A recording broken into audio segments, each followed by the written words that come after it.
Ragaana dubbadda. Nan kofachiisi ganan kaane badda baso. Nan sabee dhuguma seete. Ari bishaataadha. Sabeetan hello obboleewwan koo kam jirtu nageenya irraa jaalala waaqayyo si baay'atu bakka jirtanitti ani jira obboleettiin keessanii kunoo obboleettii guyyaa ishiiti kaala dhalatte biran naqee jira. Ishii biran naqee jira akkuma beektanii yuutuubii keenya sabiskiraayibii godhaa laayikii nuutuqa baga jiraattanii sin jaallanna sin kabanya baga har'a geessanii sin jaallanna itti mimmise soorii siniin jira maabiraatiin manni aduun dhiyee jira. Har'a waan addisi wayii qabadhee dhufee jira. Waan addisi waa lama qabadhee dhufee jira. Lachanu tokko argaa jirtu tokko kana argitu. Ani maqaan koo Tigist Shoofan jedhama qabeettani. Yuutuubiin koo soorsaa yuutuubii jedhama qabeettani. Akka ishiin hin dabbaramne ishiidhaa jedheetani na beektu. Haadha biree haa ta'u waa'eetu jettaa jira. Nagaa qabatta. Nama baay'ee silaala waan ta'eef dubbisiin. Araarri waaqayyo siniif haa baay'atu lafa jirtanitti har'a immoo kun obboleettii koo Tigisti wajjiniini waan haaraa qabannee sinii dhiyaannee irraan hordofaa siniin jedhu. Bakka maal kana caala maal dubbadhotta dhugaa waaqaan beektaa. Baasawwee waan ishiin hojjette waan ajaa'ibaatu jira dhugaa waaqayyo. Ishii miti immoo kan mimmisaa jiru maabiraatiidha. Ani xiqqoo waan mandura wija jabaan dhufa mul'adha miti. Tokko eeggadda. Maal jetti beektaa? Sirratti oroofitti ibsite viidiyoon hin dabalee. Tarii na dhaggeeffatti birriitu sumaanan jechaa jira. Yeroo ofii keetti ibsitee natti dubbattu niitoorkiin hin dhaga'amu. Yeroo fuula soorsaatti qabdu soorsaa waan gurraacheef niitoorkiin hin dhaga'amu naan jette. Kanaafuu ishii miti waan gurraachee. Ani duruma waan asitti fixxiruuf maabiraatiin irratti fe'ee siniin jira. Waan ajaa'ibaa dhugaa waan warqii hojjettee jirti. Waan ishiin hojjetteertu sana. Baazawwee xiyyaatiillee hin barbaadda. Waanicha bifa biraatiin barbaadde maleeti. Waan isinitti agarsiisuu jiru kana atillee xiyyaa akka naa bitetti quban qabaani. Waan ishiin hojjettee mucayyoon bareedu kuni isinitti agarsiisuu dhufe ollaa kooti. Abbaan bitachuuf yaada qabdanii maal akka ta'e qodichi isinitti agarsiisa harka ishiitiin hojjette. Nu hordofaa, nu hordofaa, nu hordofaa, nu hordofaa. Akkamitti agarsiifnare? Asirra keenyu. Ekaa ishi kaameraan gadi akkana qabeetti agarsiisa. Dukkanaa itti qooshinuu yala ishi konan kaasaan. Kanaafuu dhugaa waaqayyoon ishee haa eebbisu dursa argee haa eebbifamu jedhaani waan ajaa'ibaa hojjettee jirti laala. Argitanii dhugaa waaqaa masoobii ajaa'ibaa. Salaallee kaameraa kana to'atti qabdee alatu wanti ni godha ture. Siin galu maabiraatiin dukkana waan ta'eef sirakkisaa mujatti. Dhugaa kootti bee bubuqqisiitii maal jedhiitii abeeti Yesuus waaqayyoon tarka kee eebbisu footoon kaasaa godhe. Kobi faan akkanatti gadhiisa faan hin kaa. Ati sitti dabalame gadi jedhi kaaka kootti. Eeyiwaa. Bakka kanarratti dhee gadhiisa dhugaa. Bubuqqisiitii maal agarsiisi duraa akka harka kee hojjette. Dudubbadhuuti waaqayyoo si haa eebbisu waaqayyoo. Miini isaa mi'a baay'ee bareedaadha.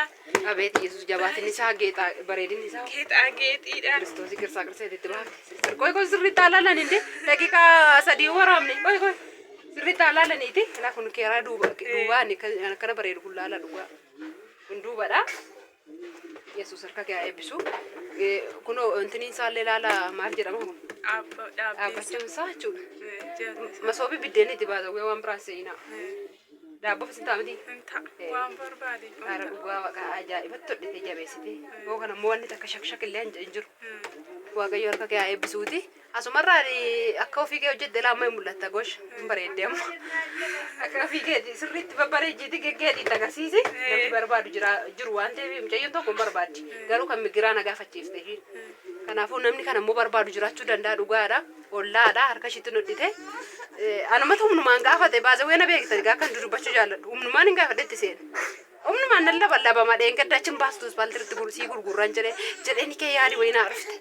Maal ta'u viidiyoo waraabee fi gadhiiseef oo barbaaddan hin bitattu kan jiru yaani na keessa dhufe ani intalli keessa lablabban keessa kunoonsisinii jira kaa labamee mana namaa seene baasawwee mana namaallee biti dhugaa dubbachiraafi. Hormaadee ilaalu abbaa mana biraanuu jechuun abbaa mana obboleessi kiyya maqaasa biraanuu dha maakoo obboleessi kiyyaatti fudhadhe. Haara bannaati shaanii bataa miti jaalladheera dooma. Mana gaarii qabaadhee bitadheeru foonaa dhaqu. Waaqayyoon tarka kee haa eebbisu dhugaa Kiristoos. Ani baay'een jaalladhe. Bitatanis bitachuu baatanis isaanii yaada isaanii. Kan garaa koo keessa jiru garuu baay'een jaalladhe Kiristoos haa eebbisu. Dhugaa waaqayyo. Haati ilmoo isaa argitanii akka bareedu. Argitanii? Mooneetis hin jedhe. Baazawwee maqaa mucaa ishiitii mooneeti ilaala amriitam tokko nu walaa boosula.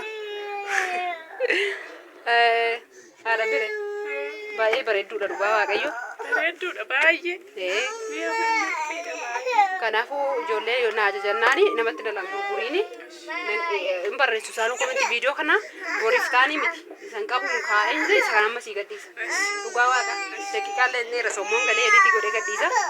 Yoo bitachuu barbaadan kunootti mi'a baay'ee mirta ajaa'iba too qabattanii mukuma isiniin jedhe dhugaa waaqaan bittanii dhiiftanii isinitti hin jaju baxaa miti waan ajaa'ibaa hojjetu waaqayyo harka ishee eebbisu baay'ee bareedduudha meeshaa kana bitadha isiniin darbiini suuqiidha iyyuu ganaa isinii gaafachuun deema miti tiraanspoortii baasee dhugaa waaqa mucaa koddatti baadhee isiniin jedha ela akkatti inni gaxxamamee bareedullee laala. Gartanii mucaa ishee wayyoo na nyaatu na mubbatte kan koo jammaree nangala malee ani qacaala. Itoo ishiin laaltuun viidiyoo kana gadhiisa baazawwee mana kanatti gooftaanis hin lallabamaa hin kadhatamaa waaqayyoon faarfatama mana kanatti guyyaa kamisaa isa sirriitti beeksisuun dhufne kana yoo argitan maanni fannoon kun jechuu dandeessu guyyaa kamisaa waaqayyo asitti badambiintu waaqeffama. Ennaa kanaafuu kan abbaan bitachuu barbaadanii please bitadhaa isiniin jedha. Dhugaa mi'a baay'ee bareedduudha. Birrii meeqadhaadha bire? Waaqayyo sinaa eebbisu mucaan koo bo'aa irraa muuman gadhiisaa meeshaa kana irraa bitaa dhugaa ishiis jajjabeessaa. Namni akkanatti namni keenya laala dubartoonni keenya mana taa'u irra dhanii hojii hojjetu. Mucaan koo bo'aara ciao. Kootu gurbaa kootu.